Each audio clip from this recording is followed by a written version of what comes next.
अगर बात करी जाए इस्लाम के सबसे अजीम हुक्मरानों की और उसमें सुल्तान सलाउद्दीन अय्यूबी का नाम ना आए तो ये मुमकिन नहीं है, जिन्होंने ईसाइयों से यरूशलेम को वापस लिया था।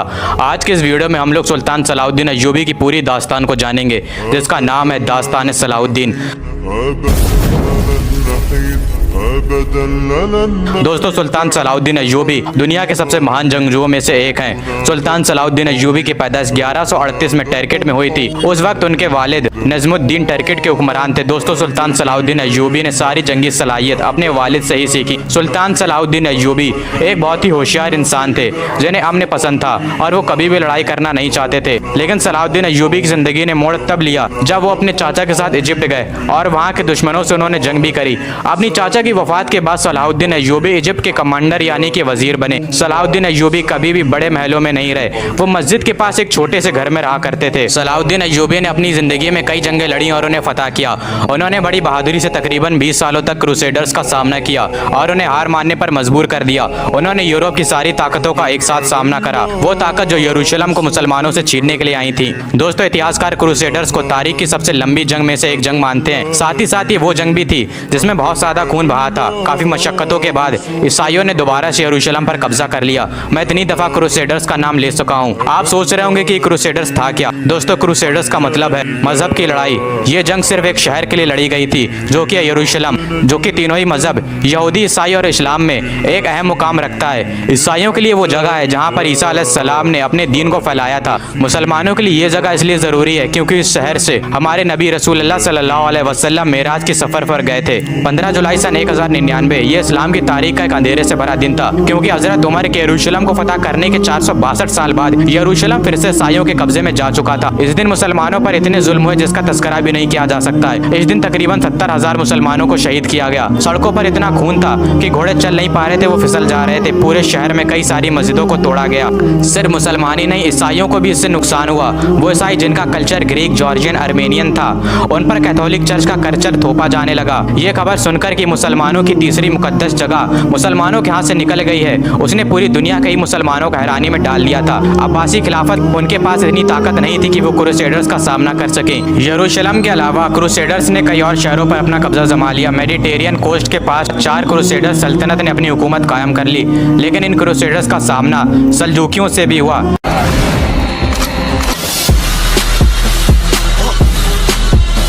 जिन्होंने इन्हें पीछे हटने पर मजबूर कर दिया, और सल्जूक जो कि बहुत खतरनाक थे, सल्जूकियों ने क्रूसेडर्स को बेहद बुरी तरह तबाह कर दिया और ना जाने कितने क्रूसेड्स के सिपाही इसमें मारे गए। इसके बाद हमारी कहानी में सलाउद्दीन अय्यूबी आते हैं। बचपन से ही बड़े होशियार और बहादुर किस्म के इंसान थे। उन्होंने अपने वक्त के बेहतरीन इस्लामिक स्कॉलर से अपनी तरबियत हासिल की। अगर देखा जाए तो शुरुआत में सलाउद्दीन अय्यूबी का मन इस्लामिक स्टडीज और पढ़ाई में ज्यादा लगता था, लेकिन उनके चाचा ने उन्हें इजिप्ट भेज दिया। इस वक्त सलाउद्दीन अय्यूबी बेहद जवान थे। जब 1169 में सलाउद्दीन अय्यूबी ने इजिप्ट में वजीर की गद्दी को संभाला तो इनकी मजहबी तालीमात ने इनकी गवर्नमेंट पॉलिसीज को बहुत मुतासिर किया। लेकिन एक शख्स जिसे सलाउद्दीन अय्यूबी की बढ़ती हुई ताकत पसंद नहीं आ रही थी, वो थे नूर अल दीन, जो कि शाम में थे। इजिप्ट और शाम के लोगों को लगने लगा था कि इन दोनों के बीच जंग होना तय है, लेकिन ऐसा नहीं हुआ और 1174 में जंगी बीमारी से चलते वफात पा जाते हैं, जिसके बाद सलाउद्दीन अय्यूबी की हुकूमत इजिप्ट के साथ साथ सीरिया पर भी कायम हो जाती है। मुसलमानों की जमीन जो अलग अलग थी उसे सलाउद्दीन अय्यूबी ने फिर से एक कर दिया और क्रूसेडर्स की यरूशलेम की सल्तनत एक मजबूत इस्लामिक रियासत से घिर चुकी थी। 1170 और 1180 में पूरी मुस्लिम दुनिया एक हो गई थी और ईसाई अलग अलग हो गए थे, बिल्कुल उसी तरह जैसा कि सन 1099 में था, जब सारे ईसाई एक हो गए थे और मुसलमान एक नहीं थे। लेकिन सलाउद्दीन अय्यूबी जंग करना नहीं चाहते थे। उन्होंने कई सारे मुआहदे किए यरूशलेम की सल्तनत के साथ, लेकिन रेनॉल्ड नाम के ईसाई हुक्मरान ने इन मुआहदों को तोड़ दिया।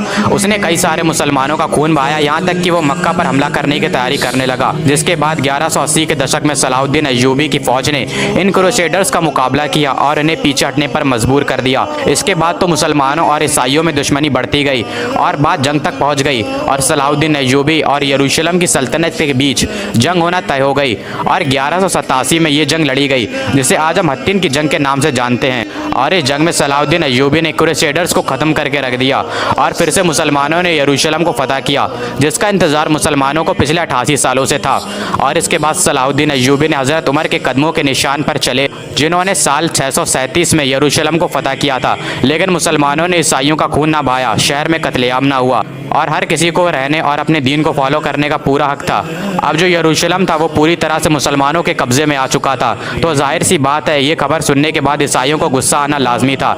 यूरोप में उन्होंने अपनी फौजों को इकट्ठा करना शुरू कर दिया। जर्मनी और फ्रांस के हुक्मरानों ने अपनी फौजें तैयार करना शुरू कर दी कि हमें फिर से यरूशलेम को वापस लेना है। और इंग्लैंड के हुक्मरान रिचर्ड ने भी अपनी एक बहुत बड़ी फौज तैयार कर ली। लेकिन उन्हें क्या पता था कि उनका मुकाबला सलाहुद्दीन अय्यूबी से। उन्होंने कई सारी जंगें सुल्तान के खिलाफ लड़ी और भारी नुकसान इन्हें उठाना पड़ा। लेकिन अब मुश्किल बढ़ने वाली थी, क्योंकि अब पूरे यूरोप की सारी फौजें मुत्तहिद होकर आ गईं और सलाहुद्दीन अय्यूबी से मुकाबला करने के लिए। सलाहुद्दीन अय्यूबी की फौज जो अब तक सलेबियों का सामना कर रही थी, वो अब थक चुकी थी और उनके पास खाने के लिए भी कुछ नहीं बचा था। जिसके बाद ये तय हुआ कि अब और खून नहीं बहेगा और किसी का भी कत्ल नहीं किया जाएगा। एक मुआहिदा हुआ जिसके तहत सुल्तान को 2 लाख सोने के पीसेस देने थे। थोड़ी देर हो गई, जिसकी वजह से गुस्से में आकर रिचर्ड ने बेबस मुसलमानों का कत्लेआम किया। जब ये खबर सलाहुद्दीन अय्यूबी को पता चली तो उन्हें बहुत गुस्सा आया और उन्होंने मुसलमानों के खून का बदला लेने की कसम खाई।